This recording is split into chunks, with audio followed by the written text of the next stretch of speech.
I have this theory that one of the things that human beings hanker after is the sense of surrender.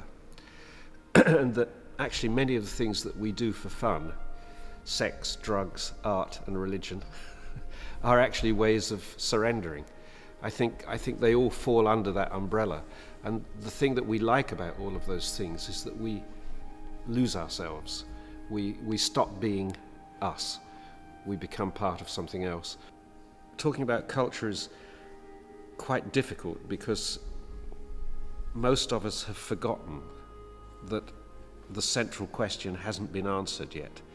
So all of us who are working in culture, and us artists and curators and critics and dealers and everybody else, all act as though the basic fundamental question, what does culture do for us, has been answered.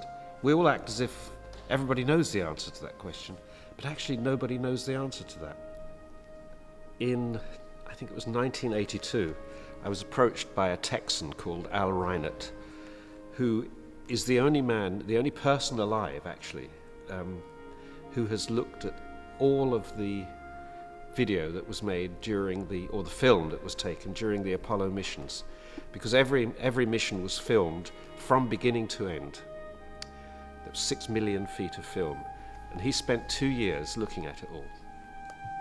And out of that 2 years of watching, he threaded together a film that was a sort of idealized version of or a collaged version of the Apollo missions. A beautiful film. And he approached me and asked me if I would do music for this. The orchestral version of this, if I can use that word, is by a young Korean composer called Woo Jun Lee. He's very young, I think he's 22. And he has scored it for a very unusual set of instruments. So I think that piece will be sonically a very nice surprise, and also we'll be showing the film, or at least parts of the film that Al put together.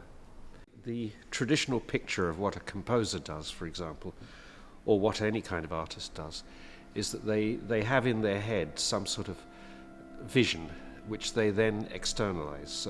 So the process of being an artist in that old picture is of making real something that already pre-exists in your imagination.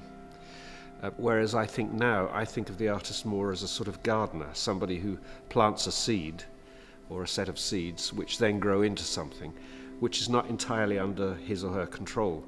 So, for instance, in 77 million paintings, you probably will never have the same viewing experience twice. And I remember the very first time we set up 77 million paintings in one of these big formats like we're doing here at Brighton. The first thing that came on, I thought, wow, that's amazing, we must take a picture of that. We took a picture. And then half a minute later I said, oh, Nick, can you get a picture of that as well? It's incredible too. And by the end of the morning we had taken about 800 pictures, at which point I realized that it was never going to stop being amazing, so I could just forget about it and relax. It was always going to be doing something pretty good. Is an artist someone who makes something definitive, or is an artist somebody who starts a process? And I favor the latter. I like to try to imagine that I'm preparing a number of seeds and a number of processes which will happen to those, and then I want to sit back and watch it happen. I think what's nice is if you can get a feeling going that actually everything that's happening is probably going to be quite interesting. So I always like it when you can go to a festival and you think, hey, I'll go and see anything, it's probably going to be good. If you can trust the curating to the extent that you're prepared to take a risk on something that you don't know anything about, that's really thrilling. And you go to several things that you've had no previous experience of or conception of, and you come out thinking that was really worth seeing. So that would be nice, to make something that could inspire that amount of trust in people.